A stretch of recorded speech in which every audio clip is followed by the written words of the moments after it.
All right, and we are back here on the GSMC Football Podcast. And for the second part of the show, we are going to discuss the power rankings that were released for this week. Um, I'm looking at the NFL.com, the NFL mobile app. I usually go based off of that.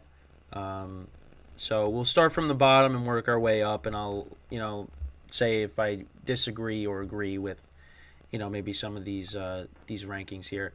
So at 32, they got the Carolina Panthers, and yeah, I got no problems with that. I mean, the Panthers are 0-5. C.J. Stroud did throw 3 touchdowns the other day against the Lions, but it was a blowout.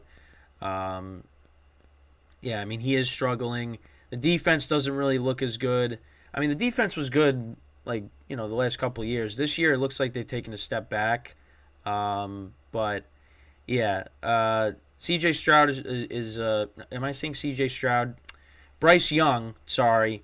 I don't know why I keep getting them confused, but Bryce Young, sorry, he's been struggling.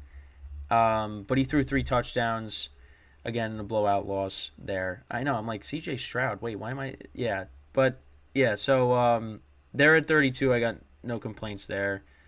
The Giants are at 31. I mean, listen, I think the Giants could beat the Panthers.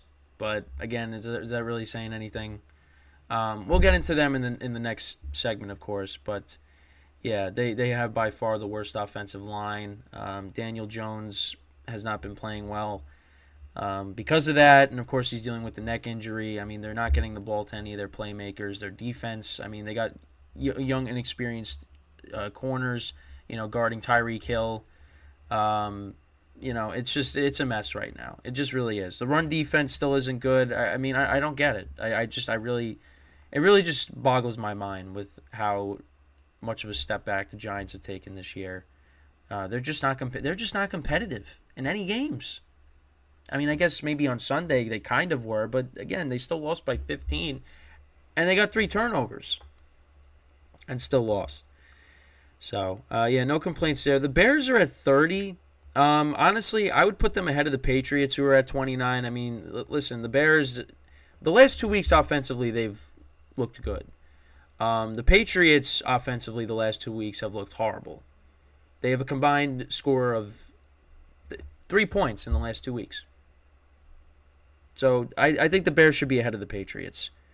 I mean, I guess because the Broncos beat the Bears, that's why they're at 28.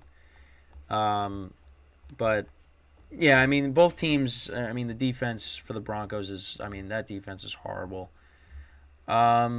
Cardinals, yeah, I guess you put them at 27 over these other teams because they at least have been competitive in pretty much all their games. So, but I think now, especially with the injury to James Conner, the offense is going to be it's going to be a struggle. It really is. Then you got Washington at 26. The Vikings are at 25.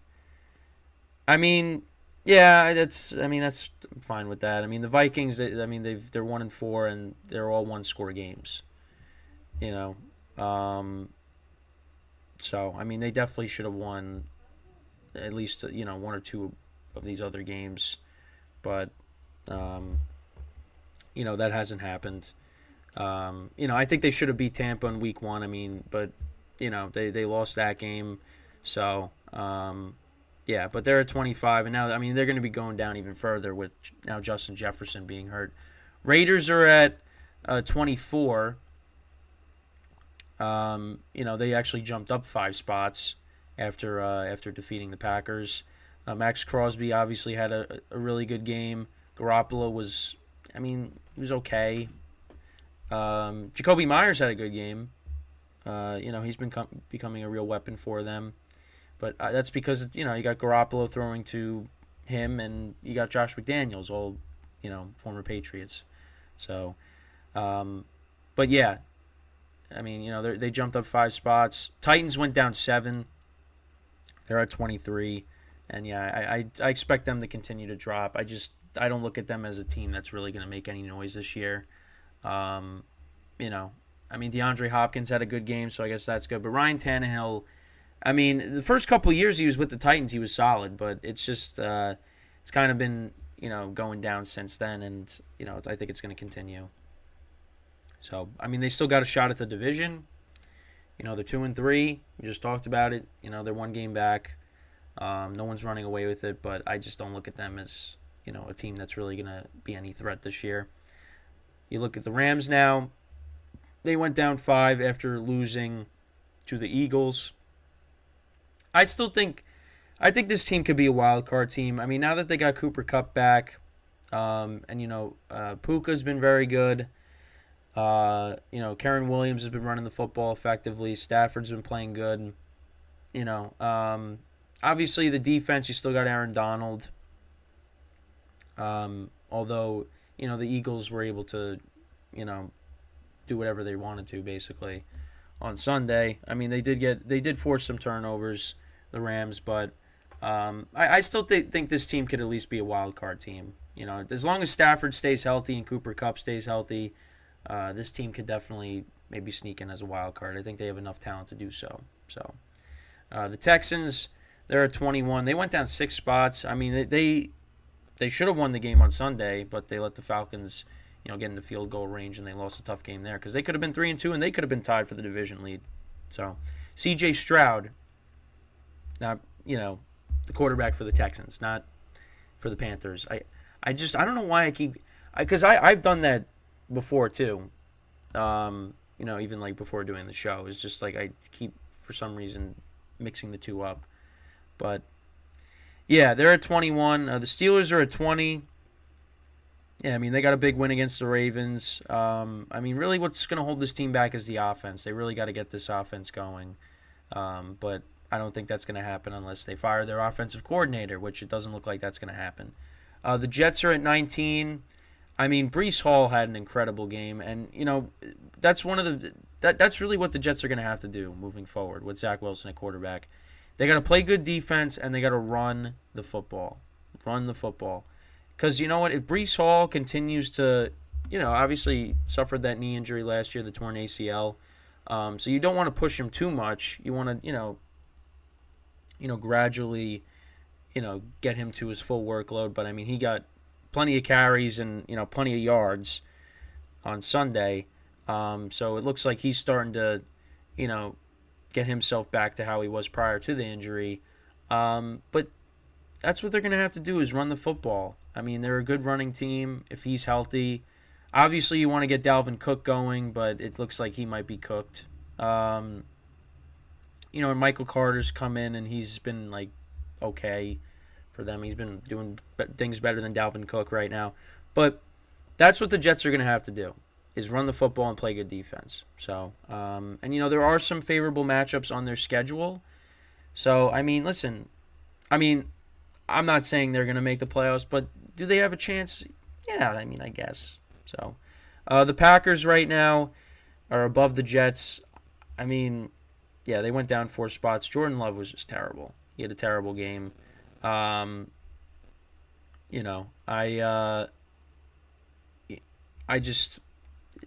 Hopefully they can get things right after the bye. But what I saw on Monday just was awful. You got the Colts at 17. They jumped 9 spots. I mean, listen, you got Jonathan Taylor back. I mean, Gardner Minshew's done a nice job as their backup. So, and you know what? In a division that's, again, no one's running away with it. I mean, the Colts have been playing well, and they had that upset victory against the Ravens. So, yeah, I mean, I think right now they're the middle of the pack. You got the Falcons. They're a spot above them. Desmond Ridder did play very well on Sunday. Falcons 3-0 at home, 0-2 on the road. I think they're a team that they play comfortably when they have a lead. When they're down, that's going to be when it's tough, because then you can't really use Bijan and Tyler Algier. Then Ritter's really got to throw the ball more. And like you saw against Jacksonville and London, they really couldn't. Once they were down, they couldn't come back. Bengals are at 15. And, yeah, I think they're going to continue to climb, because as long as if Burrow gets healthier and healthier and you keep feeding the ball to Chase, they're going to be successful. So, and they got a big game on Sunday against Seattle. Saints are at 14.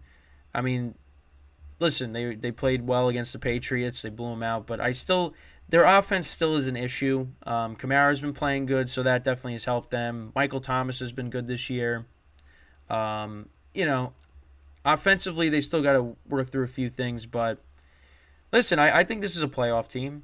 I could definitely see it, but right now, they got to work through, like I said, the struggles on offense. Chargers are at 13. Yeah, I mean, listen, this team could have a worse record than they have right now. They're 2-2. I still don't really trust them, but this team could definitely is also a wild card team. Justin Herbert is having a great year so far. Keenan Allen's been great. Austin Eckler, I think, should be back this week. He was talking about it on his podcast, so that's huge if they can get him back. But the defense is still an issue. Browns are at 12. Yeah, I mean, listen, they got a good defense. They can run the ball. Deshaun Watson still doesn't look right, but I think this team is going to be a team fighting for a playoff spot, more specifically a wild card. Bucks are at 11. I'm perfectly fine with that. I mean, they're one loss against the Eagles, but other than that, Baker Mayfield, he's been playing very well this year. Mike Evans has had a good start to his season. So, I think it's gonna come down to the Bucks or the Saints for the division. And so far, the Bucks have a leg up, of course. Like I said before, winning against the Saints in New Orleans a couple weeks ago. So we get into the top 10. Ravens are at 10. Yeah, I'm okay with that. I'm fine with that. Drops were a problem on Sunday, and Lamar did throw that terrible pick in the end zone. But I think he's been good this year. The Ravens just got to get that corrected. But they're also dealing with a lot of injuries too. So Seattle's at 9. Fine with that. Offensively, they've been solid this year. Kenneth Walker's been good. Geno, picking up where he left off last year. So, and obviously they had 11 sacks a couple weeks ago against the Giants. So, I'm fine with them being in the top 10. Cowboys, I think they could be in the top 10, even though they got absolutely destroyed by the 49ers. I look at the Cowboys as being better than, I think they're a little better than the Seahawks.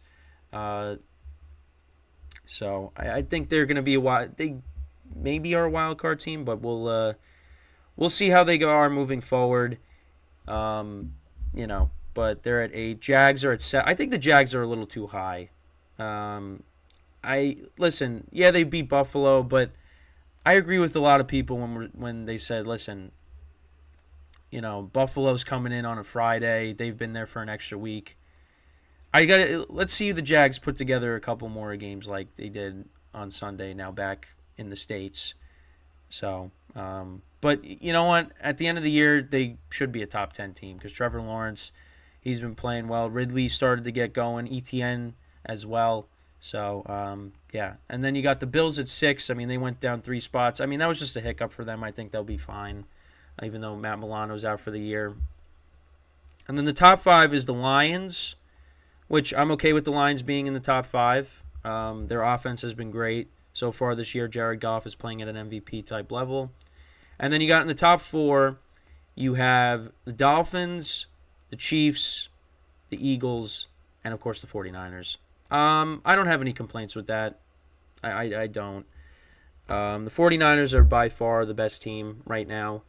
And then it's everybody else. Obviously, the Chiefs you put over the Dolphins because of Mahomes, even though Tua has been great this year. And then the Eagles, I mean, listen, them and the 49ers are the only unbeaten teams at the moment. So, you're going to put the Eagles over the other teams. So, but I don't really have any major problems. I think the Jags are maybe a little too high right now. But other than that, I mean, I don't really have any major complaints with the power rankings. So with that, we are going to take our second break of the show. And then when we come back, we are going to discuss, should Daniel Jones play on Sunday for the Giants? We'll get into that when we come back from our second break here on the GSMC Fantasy Football Podcast.